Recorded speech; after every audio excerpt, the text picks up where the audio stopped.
ওই জানলার পাশে রাত খোলা মশারিটাই আমার অগোছালো মনের ইঙ্গিত দেয়।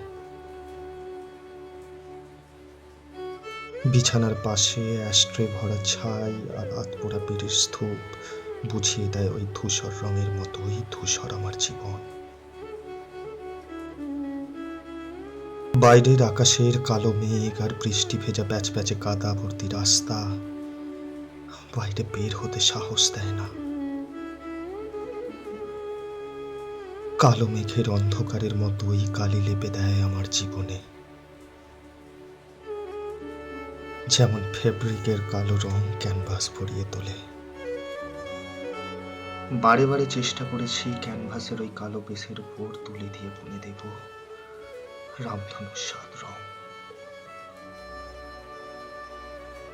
কিন্তু কালোর ঘনত্বে ঘনিয়ে আসে বিষণ্ণতার বিষ। দগ্ধানোর চরম সীমায় সীমাহীন হওয়া না পর্যন্ত ছেড়ে কথা বলে না।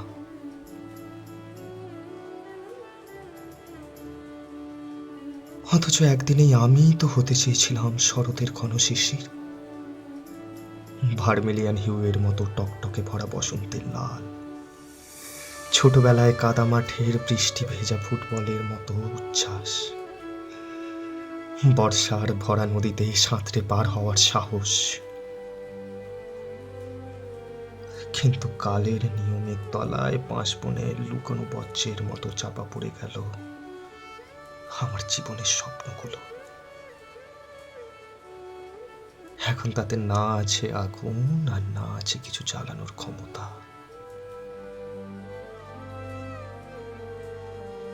নমস্কার, আমি চুপ কথাটা স্নেহ।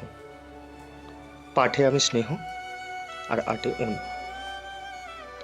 আপনারা যারা এই কবিতাটির সাথে নিজেদের রিলেট করতে পারছেন তারা অবশ্যই কমেন্টে নিজেদের মতামত জানাবেন, আর যারা এখনো সাবস্ক্রাইব করেননি তারা একটু করে দেবেন, আর যারা অলরেডি করে ফেলেছেন তাদের অসংখ্য ধন্যবাদ।